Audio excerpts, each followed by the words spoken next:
নমস্কাৰ। প্ৰথমে মই জেৰিনাই মোৰ অন্য এটা নতুন ৰেচিপি ভিডিঅ'লৈ আপোনালোক সকলোকে পুনৰবাৰ স্বাগতম জনালোঁ। আজি মই আপোনালোকৰ কাৰণে লৈ আহিছোঁ ষ্টিম ৰাইচ কেক, ভাপত দিয়া পিঠাগুড়িৰ কেক। একেবাৰে সহজ বনাবলৈ আৰু বেছি দেৰিও নালাগে আমাক বনাবলৈ, বেছি বস্তুৰ প্ৰয়োজন নহয়। কণীবিহীন আৰু তেলবিহীনভাৱে বনাইছোঁ। এই স্বাস্থ্যৰ কাৰণে বহুতেই ভাল আৰু খাবলৈও বহুত ভাল লাগে। আহকচোন তেনেহ'লে বেছি দেৰি নকৰোঁ, ভিডিঅ'টোৰ মাজলৈ আগবাঢ়ি যাওঁ। মইনো আজি এই কেকবিধ কেনেকৈ বনাম তাকে চাওঁ। ইয়াৰ বাবে এটা মই গিলাচৰ বাউল লৈ লৈছোঁ আৰু 2 কাপ ভাত খোৱা চাউলৰ পিঠাগুড়ি লৈ লৈছোঁ। আপোনালোকে যিকোনো ভাত খোৱা চাউলৰ পিঠাগুড়ি লৈ ল'ব পাৰে, মাত্ৰ বৰা চাউলৰ পিঠাগুড়ি নল'ব। আৰু ইয়াতে মই এচুকুটমান বেকিং চ'ডা দি দিছোঁ আৰু অলপমান ইলাচি গুড়ি দি দিছোঁ আৰু 1 কাপ গাখীৰ লৈ লৈছোঁ। আৰু গাখীৰখিনি মই অলপকৈ দি মিশ্ৰণটো এডাল হুইস্কেৰে মিক্স কৰি আছোঁ। আপোনালোকে হুইস্ক নাথাকিলে এখন চামুচেৰে বা সৰু হেতাৰো মিক্স কৰি ল'ব পাৰে। বাকী থকা গাখীৰখিনি মই দি দিছোঁ আৰু ইয়াতে অলপ পানী দি দিম মই। এতিয়া আকৌ মই মিশ্ৰণটো ভালকৈ মিক্স কৰি ল'ম।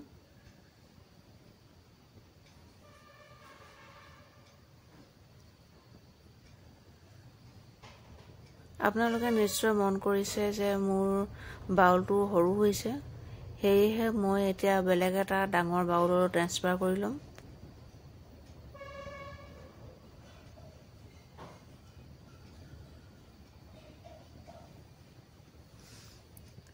আপোনালোকে যদি এনেকৈ ৰাইচ কেক খোৱা নাই, এবাৰ বনাই খাই চাবচোন, নিশ্চয় ভাল পাব আৰু কেনেকুৱা পালে মোক কমেণ্ট কৰি জনাবলৈ নাপাহৰিব। এতিয়া মই পুনৰ ভালকৈ হুইস্কডালেৰে মিক্স কৰি ল'ম। বেকিং চ'ডা বা বেকিং পাউডাৰ দিয়াৰ পাছত আপোনালোকে বেছিকৈ লৰোৱাই নাথাকিব, লাহে লাহে লৰাব। এতিয়া মই এখন চামুচে 3 চামুচ চেনি দি দিছোঁ। আপোনালোকে চেনি নিজৰ পচন্দৰ মতে দি ল'ব। যদি আপোনালোকে মিঠা বেছিকৈ খাই ভাল পায় তেনেহ'লে চেনি বেছিকৈ দি ল'ব। এতিয়া ইয়াতে মই 2 চামুচ লিকুইড গুড় দিম আৰু আধা ঘণ্টাৰ কাৰণে ৰেষ্ট কৰিব দিম। আজিৰ এই কেকবিধ মই বাতিতে বনাম। 3টা ষ্টীলৰ বাতি লৈ লৈছোঁ ঘৰতে থকা, আৰু বাতি 3টাত মই ৰিফাইন তেল অলপ ঘঁহি ল'ম। এডাল ব্ৰাছেৰে মই চাৰিওফালে ৰিফাইন তেল ঘঁহি ল'ম। ৰিফাইন তেলৰ সলনি আপোনালোকে ঘিউ ঘঁহি ল'ব পাৰে, কিন্তু মিঠা তেল নঘঁহিব। এনেকৈ ৰিফাইন বা ঘিউ ঘঁহি ল'লে পাছত কেকটো ধুনীয়াকৈ ওলাই আহে, অলপো লাগি নধৰে। মই 3টা বাতিতে চাৰিওফালে ব্ৰাছডালৰ সহায়ত ৰিফাইন তেল ঘঁহি ল'লোঁ আৰু বেটাৰখিনি এতিয়া মই দি দিম। এবাৰ ভালকৈ লৰাই লৈছোঁ আৰু এতিয়া মই বাতি 3টাত ঢালি দিম। আপোনালোকে ষ্টীলৰ বাতিৰ পৰিৱৰ্তে ষ্টীলৰ কাপ, গিলাচ যিকোনো পাত্ৰতে বনাব পাৰে।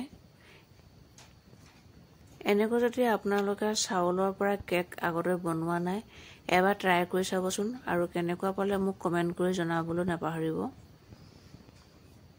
মই 3টা বাতিতে বেটাৰখিনি দি দিলোঁ। একেবাৰে ওপৰলৈকে দি দিয়া নাই, কাৰণ আমাৰ কেকটো ফুলি আহিব, সেয়েহে মই আধালৈকে দি দিছোঁ। মই 3টা বাতিতে বেটাৰ সমানকৈ ঢালি দিছোঁ। তেতিয়া কেককেইটা সমানে ফুলি আহিব আৰু দেখিবলৈও ধুনীয়া লাগিব, একেও সমান চাইজৰ হৈ পৰিব। সেয়েহে মই 3টাতে বাতিতে সমানে দি দিছোঁ। আৰু ইফালে এখন কেৰাহীত পানী উতলি আছে মোৰ, এডাল ষ্টেণ্ড ওলোটাকৈ পাতি দিছোঁ আৰু ইয়াত মই সাৱধানেৰে বাতিকেইটা এতিয়া বহুৱাই দিম।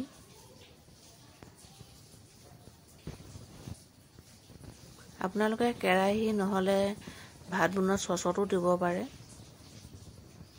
এতিয়া ইয়াতে মই হাফুৰখন লগাই দিছোঁ আৰু হাফুৰখনত এখন কাপোৰেৰে বান্ধি দিছোঁ, কাৰণ পানীখিনি উতলিলে পানীবোৰ ওপৰত লাগি যায়। সেয়েহে ঢাকোনৰ পানীখিনি যাতে পিঠাত নপৰে, সেয়েহে মই এখন কাপোৰ বান্ধি দিছোঁ।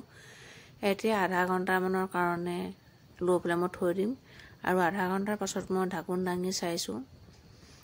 এডাল শলাৰে খুচি চাম কেঁচা বেটা লাগি আহে নে নাহে। যদি কেঁচা বেটা লাগি আহে গম পাম যে আমাৰ কেক সিজিবলৈ বাকী আছে। এয়া মোৰ অলপ অলপ কেঁচা বেটা লাগি আহিছে। সেয়েহে আকৌ মই 10 মিনিটৰ কাৰণে ঢাকি থৈ দিম। আকৌ 10 মিনিটৰ পাছত মই ঢাকোন দাঙি চাইছোঁ। এইবাৰ আৰু হলাই খোচাৰ কোনো প্ৰয়োজনে নাই। ছাইডবোৰো এৰি আহিছে আৰু কালাৰটো ধুনীয়া হৈ পৰিছে। এতিয়া ঠাণ্ডা হোৱাৰ পাছত মই এখন প্লেটত উলিয়াই ল'ম। আমাৰ কেক তিনিটা ঠাণ্ডা হ'ল আৰু বাতিৰ পৰা মই এখন প্লেটত উলিয়াই ল'ম। এখন চামুচেৰে কাষকেইটা মই এৰুৱাই লৈছোঁ। দেখিছেনে কিমান ধুনীয়াকৈ ওলাই আহিছে। 2 চামুচ লিকুইড গুড় দি দিয়াৰ কাৰণে কালাৰটো বেছি ধুনীয়া হৈ পৰিছে। আপোনালোকে গুড় নিদিলেও অকল চেনিও দিব পাৰে বা চেনি নিদিলেও অকল গুড় দিও বনাব পাৰে। চাওকচোন মোৰ কেক তিনিটা দেখিবলৈ কিমান ধুনীয়া লাগিছে আৰু খাবলৈও দেখিবলৈ যেনেকুৱা ধুনীয়া লাগিছে খাবলৈও তেনেকুৱা ভাল লাগে। এই কেকবিধ আপোনালোকে অকল গাখীৰৰ লগতো খাব পাৰে, নহ'লে চাহৰ লগত খাব পাৰে, নহ'লে এনেকৈয়ে গুড় বা চেনি লৈও খাব পাৰে। যদি আপোনালোকে মিঠা কমকৈ খাই ভাল পায় তেনেহ'লে এনেকৈয়ে খাব পাৰে। মোৰ ভিডিঅ'টো শেষলৈকে চোৱাৰ বাবে আপোনালোকক বহুত বহুত ধন্যবাদ জনালোঁ। মোৰ চেনেলত যদি কোনোবা নতুন ভিউৱাৰ্ছ আছে তেনেহ'লে মোৰ ভিডিঅ'টো চাই যদি ভাল পালে তেনেহ'লে ছাবস্ক্ৰাইব কৰি দিব আৰু কাষতে থকা বেল আইকনটো প্ৰেছ কৰি দিব। তেতিয়াহে মোৰ আহিবলগীয়া নতুন নতুন ভিডিঅ'বিলাকৰ ন'টিফিকেশ্যনবিলাক আপোনালোকে আগতীয়াকৈ পাই থাকিব। আকৌ এটা নতুন ৰেচিপিৰ সৈতে আপোনালোকৰ লগত আকৌ কথা পাতিম। তেতিয়ালৈকে সকলোবোৰ ভালে থাকক, সুস্থ থাকক। আজিলৈ আহিছোঁ। Bye bye.